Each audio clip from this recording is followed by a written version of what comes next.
Hello and welcome to your Newsmax Daily for Tuesday, May the 6th, 2025, the 126th day of the year. It is the first of 4 Tuesdays this month, and National Nurses Day. We cannot give enough kudos to the nurses, right? It's also National Teacher Appreciation Day and week. If that is you, kudos to you as well, and enjoy your day. The first Tuesday of May, today, is World Asthma Day, created in 1998 by the Global Initiative for Asthma to bring attention to the disease and help improve the lives of those affected by it. According to the CDC, nearly 8% of all Americans have asthma. And as you likely know, there was big news on medical research at the White House yesterday. The first relates to gain-of-function research. Gain-of-function research is a type of biomedical research where pathogens are adulterated, viruses are adulterated to make them more potent or to change the way that they function. Many people believe that gain-of-function research was one of the key causes of the COVID pandemic that struck us in the last decade. What this executive order does, first of all, it provides powerful new tools to enforce the ban on federal funding for gain-of-function research abroad. It also strengthens other oversight mechanisms related to that issue and creates an overarching strategy to ensure that biomedical research in general is being conducted safely and in a way that ultimately protects human health more.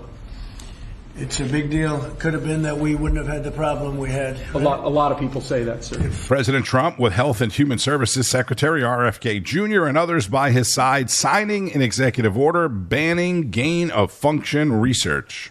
The COVID outbreak cost 20 million lives and cost the world at least $25 trillion. And this executive order is a precaution against us being involved in that kind of research in the future. That's great. Very honored to do this. The president, along with NFL Commissioner Roger Goodell and others, announced that next year's NFL draft would be held in Washington, D.C. on the National Mall. Boosting local businesses and bringing jobs and tourism to the heart of our capital. The draft is a celebration of one of our country's most cherished cultural institutions and the annual highlights for football fans everywhere. Everyone in the world is going to be watching. We look forward to welcoming people from across the nation, from all over the world. Last month, the Washington Commanders and the D.C. government also announced a major deal to build a brand new 65,000-seat football arena at the site of the RFK Stadium in eastern Capitol Hill. And I don't think there's a better site anywhere in the world than that site. Incredibly exciting. You know, he's a friend of mine. He's a very successful guy. There's a reason for it. It's amazing. It sat there for years, and people were talking about stadiums in 25 different sites. I said, they're not talking about the best site. That's the best site there is. Bringing professional football back into the district from Maryland. And not only are these announcements great for the NFL, but they also advance the mission of making Washington, D.C.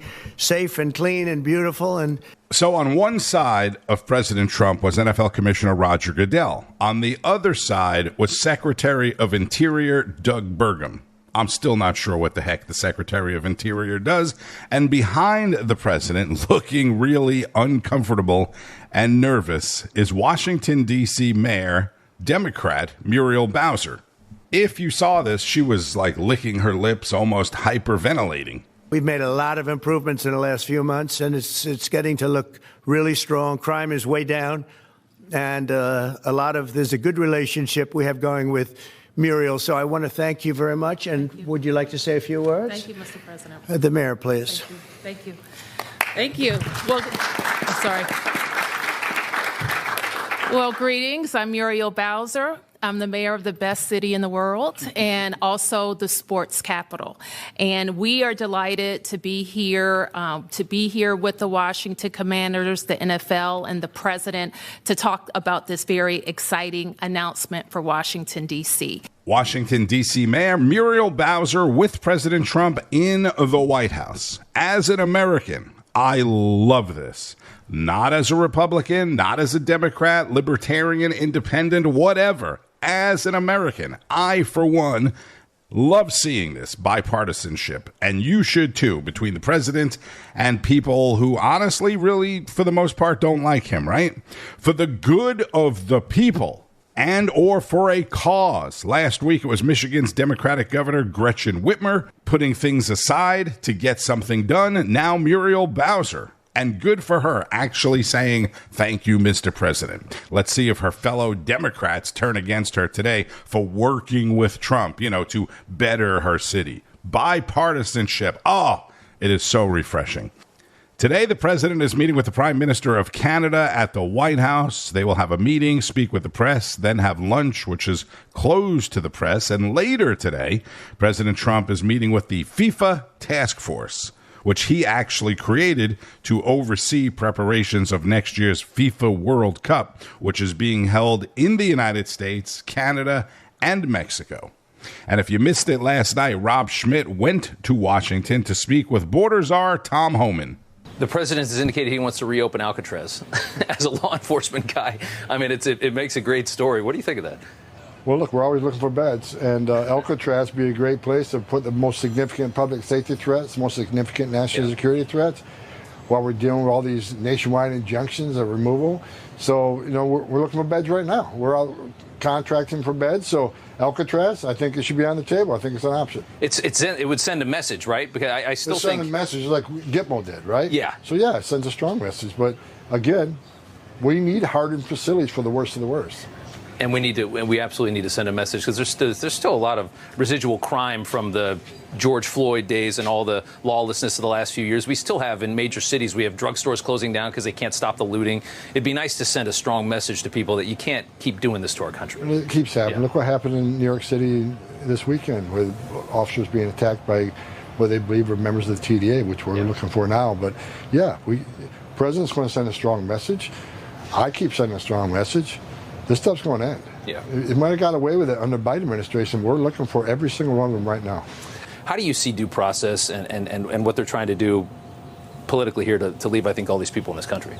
Well, look, I think there is due process. There's certain amounts of due process. And I've been clear from day one, the Alien Enemies Act has a lesser process, but it's consistent with the law. The Alien Enemies Act that was enacted by Congress.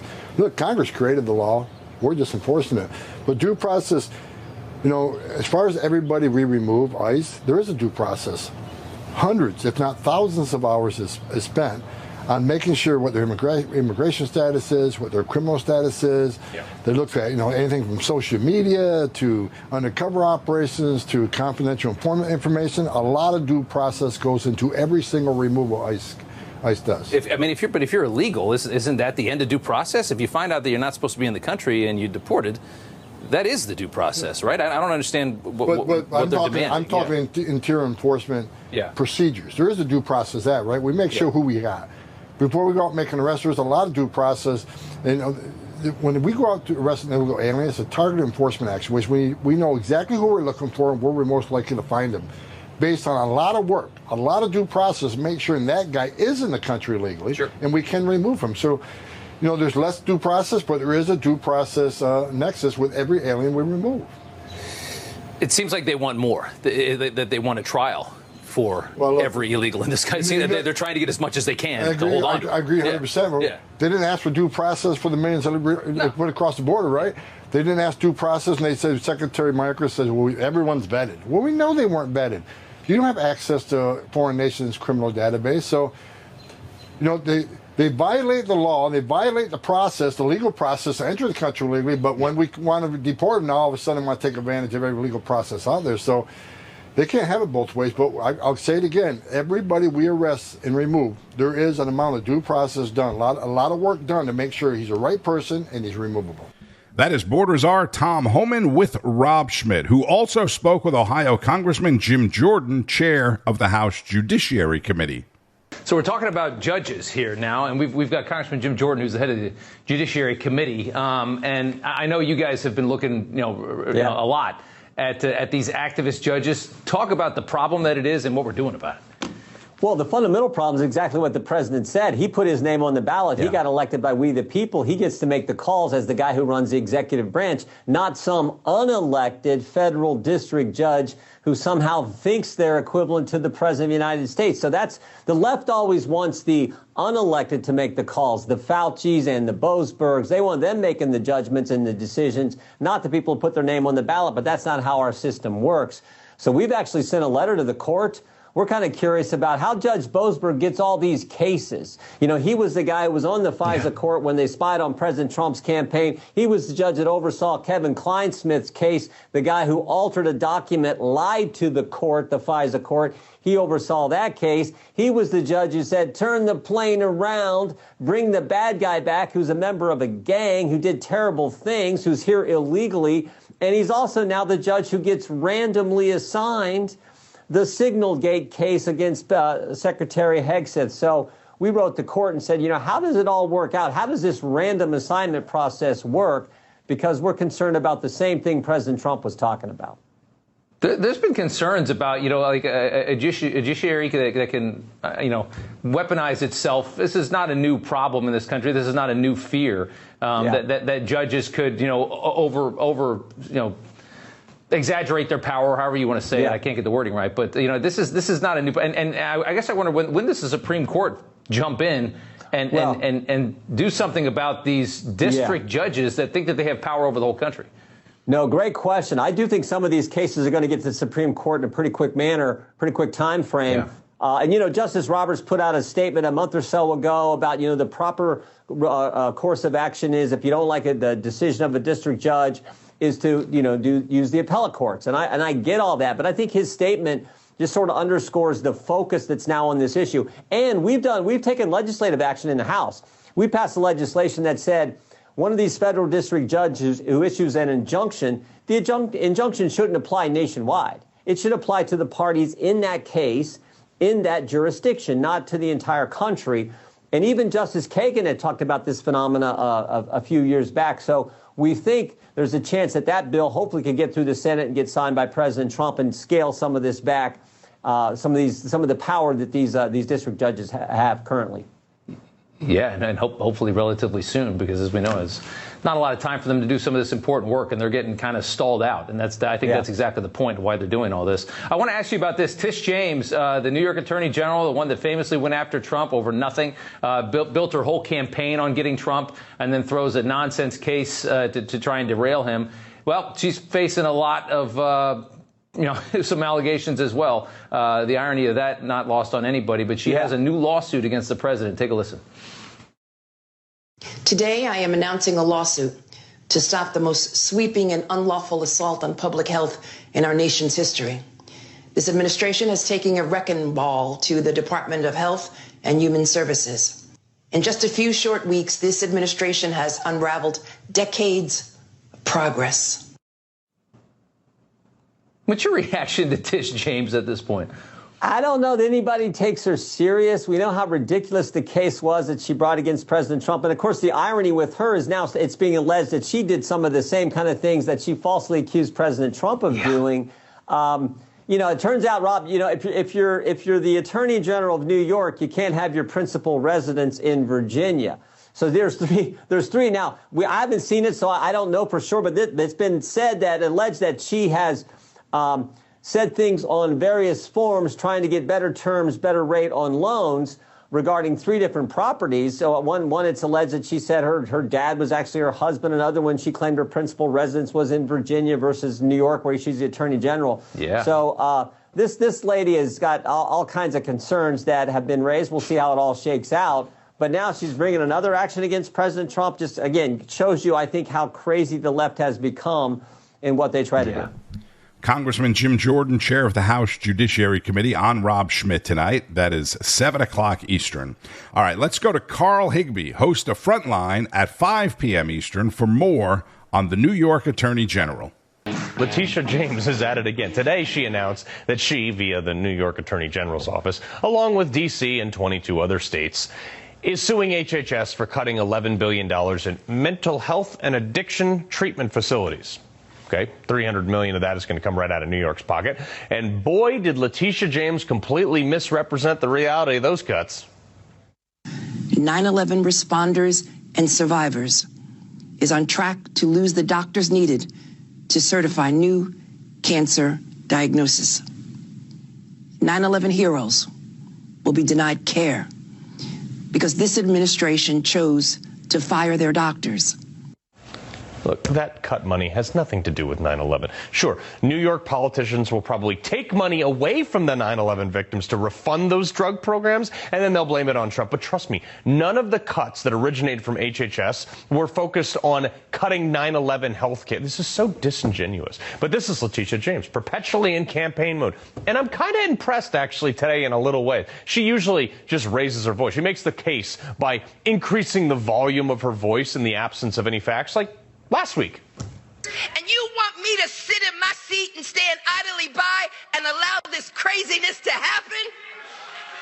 You can come after me if you want, but you elected me to stand up. You elected me to use the law. You elected me to go to court. You elected me to continue to challenge this administration. You elected me to stand up for the least of God's children. You elected me to continue fighting on.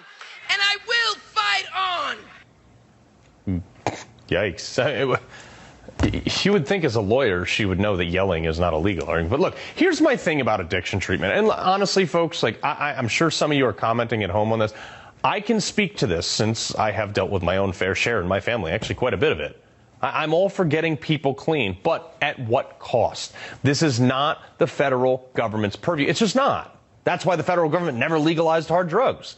You might be able to make the case that states could fund this if they wanted to, but there's no case to sue and make the federal government foot this bill just because they had in the past. And most of these states on this list suing HHS, you got Arizona, California, Colorado, Connecticut, my home state, Delaware, Hawaii, Illinois, Maine, Michigan, Maryland, Minnesota, New Jersey, New Mexico, Oregon, Rhode Island, Vermont, Washington, Wisconsin, and the District of Columbia. Now, what do all those places have in common? Many of those states also decriminalize the ones I was talking about. They decriminalize hard drug use, folks. I mean, that's the problem. That's the crux of Letitia James's lawsuit here, is that they decriminalized hard drug use. I know, shocker, that drug use went up when they needed that, and then they have more rehab there, and then they're tapping the federal government for more money for the rehab. And before you know it, through some like jilted liberal logic for therapy, they have crack pipe vending machines, and then taxpayers are footing the bill for that. Then you went after the most popular Republican president in the history of America, and you thought no one would notice the fact that you're doing almost the exact same count that you accused Trump of? Only they actually have proof on you. Just go count the mailboxes. And one would assume that you have to live in the state that you're the attorney general of. I mean, obviously. But look, I tell them, you guys want to go tit for tat on the investigation front? By all means. Trump's like the most investigated human in the history of ever. You libs are the only people who are going to have anything new opened up against you, like AOC, too. I mean, again, if you're going to declare war on Trump, what do you expect? Again, former Navy SEAL Carl Higbie, host of Frontline, 5 p.m. on Newsmax, right before Greta Van Susteren at 6. Yesterday, I told you about the weekend airstrike in Israel over the weekend, killing several people near the Tel Aviv airport. The Houthi rebels in Yemen, who we thought were wiped out, are taking credit for the strike. More from Bianca De La Garza. So there's a couple things going on here in when it also ties back to Iran. Brigitte, I'm going to start with you. So they carry out this attack, the missile attack, Ben Gurion. They said there's going to be more. And you have Iran saying they're operating on their own, which we know they're not. But they also know that Israel is actually stepping it up. We've seen them saying now we're going to take into Gaza more troops and call up more power there to take a hold of Iran's proxies. So the Houthis are not operating independently at all. And even Pete Hegseth put out on X last week, we see what you're doing. Exactly. The Houthis are not operating by themselves. Iran is shipping them the product to put the missiles together. Even though Iran is not shipping the full missile, they're shipping them the parts. The Houthis are putting the missiles together locally, and they are attacking Israel. And look, yesterday, all they had to be is successful once. The interceptors work. There was obviously yesterday a mishap with the intercept, but the interceptors intercepted 26 missiles. The 27th is the one that landed near the airport. And that's why in counterterrorism circles, we say we have to be successful every single time, because all our enemy has to be successful is once, and they can wreak havoc. And so Israel has to retaliate, because this is also has implication for tourism in Israel and also on the economy, because we already see Lufthansa canceled flight, Air France canceled flight, British Airlines canceled flight. If this continues, this will affect Israel in a major way, and that's why Israel has to take action. Yeah. National security analyst Brigitte Gabriel, chairwoman of ActForAmerica.org, on Newsmax with Bianca De La Garza. This is Israeli Prime Minister Benjamin Netanyahu. We'll do what we need to do to take care of our security, to respond effectively, and to give Iran a due warning that this cannot continue. Iran has issued multiple statements saying if Israel or the United States attack them, they will target U.S. and or Israel interests, bases, and forces. And the U.S., as you know, does have a small number of troops located at bases throughout the Middle East. President Trump has also issued stern warnings to Iran. And we know that the United States and Israel are not going to sit back and do nothing, right? So this is a much bigger issue, a potentially much bigger story than what you are seeing and hearing in the news on a daily basis. And President Xi of China will make a visit to Russia tomorrow to participate in celebrations of Russia's 80th anniversary of defeating Nazi Germany. According to the Kremlin, Xi and Russian President Vladimir Putin will discuss the development of the two countries' strategic partnership. Something else that has to be high up on the radar that I'm sure the administration is paying very close attention to, but that you are not hearing about in the news on a daily basis. On Wall Street, stocks opened deep in the red this morning, especially the NASDAQ, which was off more than 1%, 225 points in pre-market. I was off for a couple of days last week, you may recall, so I didn't get to tell you, but IBM is the latest company to say it will commit $150 billion to the U.S. over the next 5 years. That happened last week. Another victory for the Trump administration in securing more manufacturing for the United States. And you remember last week, Ford's CEO, Jim Farley, in an interview on CNN, I believe it was, he was on multiple networks, but he played down the potential future impact of tariffs, saying Ford is 80% made in America, and the tariffs would not impact Ford as much as other automakers, which is true because they're 80% made in America. Yesterday, however, Ford said the tariffs could have a $1.5 billion impact on its annual earnings, and in their earnings call, they refused to issue guidance for annual revenue and earnings. Bitcoin and other cryptocurrencies slightly lower this morning as well. At the time of recording, Bitcoin was down $500 at 94,000 even. XRP is off a nickel at $2.10. Solana down $3 at $1.43. Be sure to keep up with all of the news throughout the day. Again, the president hosting the Prime Minister of Canada today, a bilateral news conference, then some events this afternoon. It'll all be on Newsmax, N2, and on Newsmax.com. Also, make sure you have the Newsmax app on your phone so you can stay up to date anywhere, anytime. It all starts each and every day with Wake Up America. I'm Tony Marino. Thank you, as always, for listening. Enjoy the rest of your day. And again, thank you if you are a nurse or a teacher. Enjoy your day and keep on fighting the good fight.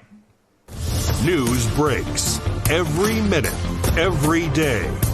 You need the app, the Newsmax app. Find it free on your smartphone store. Then watch us anytime, anywhere. Information. Truth. is freedom. Is Newsmax. It's real news for real people.